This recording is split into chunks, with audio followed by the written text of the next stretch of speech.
office where I live, and I got really quiet. And after several weeks, because you're in this environment, nature's quiet, so few people, you begin to come down and decompress, and then the dreams begin. And all of these songs on the album were given to me in dreams, so they were direct downloads, and that happens to me From your own a consciousness. lot. Yes, but I've never dreamt an entire album. I may dream 2 or 3 songs on an album, and the rest just out of the air. These were actually in dreams, waking up between the hours of 3 and 5 a.m. But you hear in your brain complete pieces of music? Absolutely. So you're just trying to what, get it out and saying, okay, write this down? Or You hear it, you're asleep, you're in your dream, Yeah. you hear it, and then you have to make yourself wake up because you're in bed, it's comfortable, and you're hearing it, and you think maybe, oh, I'll remember it in the morning. But when you do that, at least for me, when I've done that, they're normally gone. So you have to get up and keep the recording device next to the bed, keep the guitar in the room, and I begin to transcribe what is left in my head onto the recording. And then I go into the studio, and I have that framework to work from. So does the music come first? Does the lyrics come? It depends. Sometimes I hear the whole thing. For instance, on a song like "Feel for Love," that was a direct download. The words of the music all. A lot of the So you time, got out of that press record and that just happened? yeah, and it's beautiful because your conscious self is not involved, and that's what is the most beautiful. Where does this come from? I didn't do this. I was given this, and that's when it's really beautiful. When it's really pure. When you work with other musicians, do you find a similar process that people are somehow getting it or somewhere beyond themselves? When I did music with Jagger, we were writing together, and I was watching him come up with the lyrics, and it was the same way that I do it when it's not in a dream, when I'm not being given the total lyric, but you start with this sort of static of words that aren't words, sounds, and I watched him do it. You just kind of start to get this stream, and when you listen back to it, even though you haven't said one real word, you're like, you listen back and you hear all the lyrics. And I watched him do it. It was the same thing when we wrote this song together. And it's very interesting. I'm sure a lot of people do it that way. You know, for non-musicians, this seems like a totally foreign idea and process. But it's really fascinating to hear that somehow your brains are able to process it in a totally different. Either you hear it, Yeah. or you create it from this mumbo jumbo thing, which then turns into real thoughts and feelings from your subconscious. It's really interesting. It's like your subconscious speaking. Without words How getting in the people, way. when they talk about speaking in tongues Yeah. in churches, like you're speaking this language that doesn't exist, but God can understand it. So it's interesting. Your subconscious is speaking this language, and then you understand.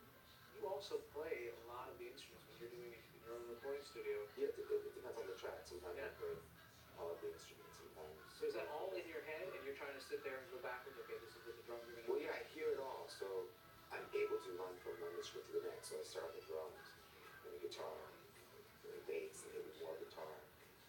Whatever keyboard I might use, and I might do percussion and orchestrate.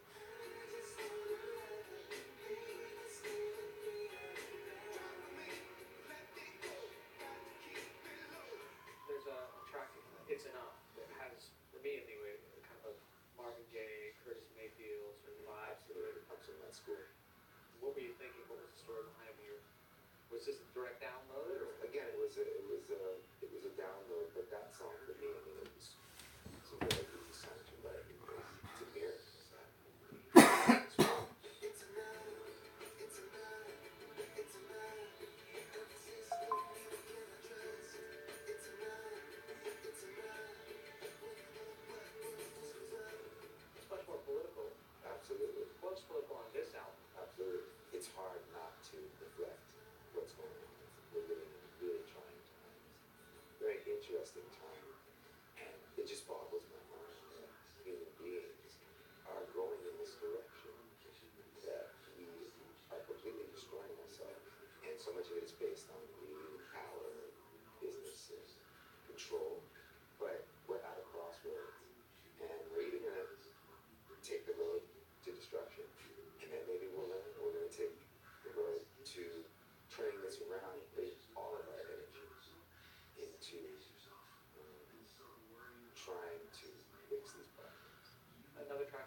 straight to the hospital.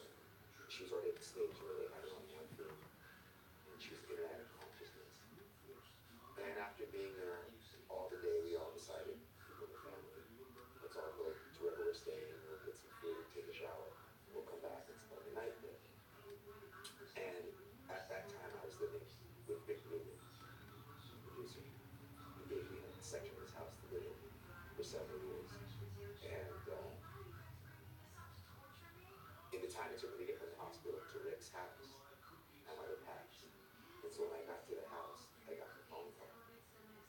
And Johnny Cash and Jim Carter were living in that same house at the same time as well, because Johnny was there making an album, that acoustic record that he made, the legendary record. And when I got the news, I was at the bottom of the stairs, getting ready to go upstairs to my room. I had no idea that she was going to pass that quickly, and I was shocked, and obviously dealing with the finality of that. And Johnny and June were coming down the stairs. Johnny said, "Hey, how you doing?" He just saw me walk in, and I said, "My mother just died." And I was just standing there against the wall in the room, and the two of them came down the stairs, surrounded me, and they both grabbed me and held me really tightly, and were saying things that were really beautiful. They were comforting me, and it was a really beautiful moment because we knew each other, but we weren't close friends. We would share the same home. We'd pass each other in the hallways, but we didn't know each other like that. And they took that moment to just be really beautiful people. So the song is not about that, but what it's about is a breakup that I had just gone through. And I was singing to this person, and I would say, "Hold me like Johnny Cash when I lost my mother, whisper in my ear just like June Carter. And though I fight these tears that I hide, just hold me tight for the rest of my life." So obviously the last time that I was comforted in such a deep way was the day my mother died, when Johnny Cash held me. And I was singing this to this person saying, "I need your comfort, so hold me like Johnny Cash." It was a very interesting way to get to that message. Just hold me like Johnny Cash. When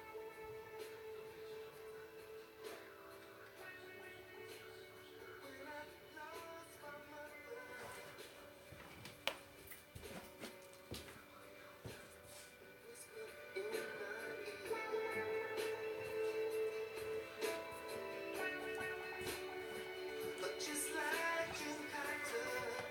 When did you know this was your calling? When did you start getting the downloads? I mean, are these different points? When did you know music was going to be the thing that you wanted to do? When I was about 5 years old, I was listening to the Jackson 5 on those wonderful Motown singles. I had Stop the Love You Say, ABC, and all of these great 45s that my mom and my grandmother bought me. And I was obsessed with the group. Not only the music, but their whole look and their way of performing. And then my father took me to Madison Square Garden when I was in first grade, so I would have been 6, I suppose. That's your first concert? My first concert, Jackson 5 at Madison Square Garden, with the Commodores opening. And I saw this show, and my life changed the next day. Everything was different. I knew that's what I wanted to do. Now, your dad was around a lot of famous musicians. Yeah, my father worked at NBC News. My parents met at 30 Rock. My mother was a secretary for an executive there, and she was moonlighting, in the evening she was doing theater, and then eventually she did theater full time and then moved on to television. My father was a producer, an assignment editor. He worked with people like Peter Arnett back in the day, Liz Trotta, and all these journalists. And he also was very interested in jazz music. So we were always around jazz musicians and, going to see everybody. I remember my 5th birthday, going back a year, we went to see Duke Ellington at the Rainbow Room. He showed up for sound check, and Duke sat me on his lap and had me sit there while he played piano. And, being around people like Miles Davis and Sarah Vaughan and Lionel Hampton, all these great people, Lincoln Center, going to concerts, going to the operas and the ballets, and Shakespeare in the Park, and the Apollo Theater, seeing,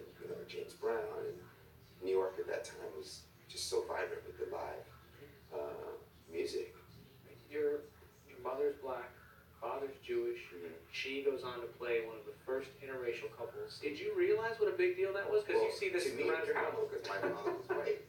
So it was very interesting that Norman Lear chose her. She went. In fact, I just saw Norman Lear recently. I hadn't seen him since I was a teenager, and I walked up to him and I was just thanking him because him choosing my mother for this role changed our lives. I would not be sitting here with you. I don't think if that hadn't happened, I hadn't gone to Los Angeles because I learned so much and my life changed so much, and musically, I ended up doing a lot of things out there musically. But back to that question, it was interesting that he chose this woman that he had no idea that my mother was married to a white man. And so he had her come out to Los Angeles to audition, and he decided that he wanted her to play the role. And he said, listen, I just want to talk with you before I hire you. I just really want to make sure that you're comfortable because you're going to have to be with this man, and you're going to have to play his wife, and you're going to have to kiss him and hug him, and are you okay with it? My mom went into her purse, pulled out her wallet, had a picture of my dad, and she showed it to him. He said, okay, you got the part. You know who made those things up, don't you? Rich people. To keep poor people happy about being poor. I got plenty of nothing, and nothing's plenty for me. Music critics have always had a tough time figuring out, and they've put you into these boxes, and they've tried to put you into these boxes. Oh, the music's not black enough, it's not white enough, it's not rock enough. Partly because of where you came from, but also that your music goes all sorts of places. Which is what it's all about to me. I love music. I love music. And I incorporate all styles. But in the selling of music, people want to be able to have a place to put it. Where are we going to market you? You're black. You're supposed to fit into the R&B category, or at that time hip-hop, early hip-hop. But here it is with a guitar. And I didn't. And I came in with this guitar-oriented music that leaned more on the rock and roll side, which of course rock and roll is black music, but somehow wasn't considered that at that time. But my record label that I signed with, Virgin Records, was very honest with me, and they said they believed in the music. They weren't sure exactly how they were going to market it. Thus, they sent me to Europe first, where they thought there was less of this putting folks in a box. And that's where you became successful. That's where I started. I went to Paris, I went to London, I went to Amsterdam, and I went to Hamburg. And that's where it started. Yeah, and they accepted me as I was. And then I came back to America later, toward the end of the Let Love Rule album. Did a whole tour. Tom Petty took me on tour. Bob Dylan took me on tour. David Bowie took me on tour. The Rolling Stones. And then I started doing my own gigs. There's also a through line of spirituality in your music, and I don't think most people recognize that. And I'm wondering when did that come? How would you consider yourself? Christian, Jewish Christian, I grew up going to church. I grew up going to I was not forced. Next week,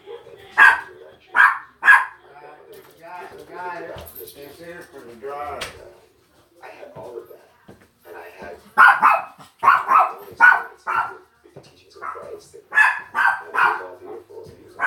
It's all still part of me, And the same thing with color. I mean, my mother, at a very young age, sat me down and said, "Listen, I'm black. This is our history. Bahamas, African American. Your father is a Russian Jew. You're no more one than the other. You have both sides. Be proud of both sides. Embrace both sides." But she said, society is only going to see you as black. That meant that people were not going to see the diversity. They weren't going to accept all of this beauty within you. Your skin's brown. That's what you are. And you can see part 2 of Harry's interview with rock star Lenny Kravitz tomorrow. But finally tonight, we let another star shine bright. Congratulations to the actress Glenn Close on her gong at the Golden Globes, accepting her award for Best Actress in a Drama for her performance in The Wife. She hailed mothers, wives, women,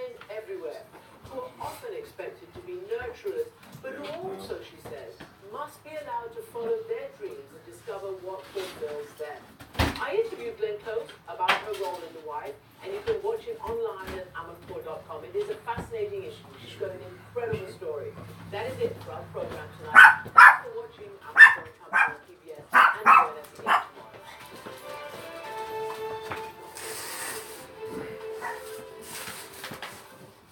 Uniworld is a proud sponsor of Almond Board Company.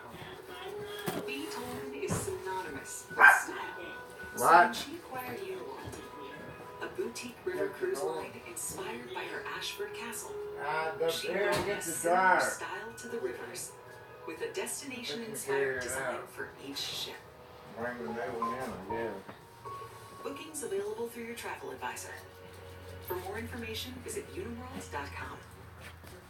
Additional support has been provided by Rosalind P. Walter, Bernard and Irene Schwartz, Sue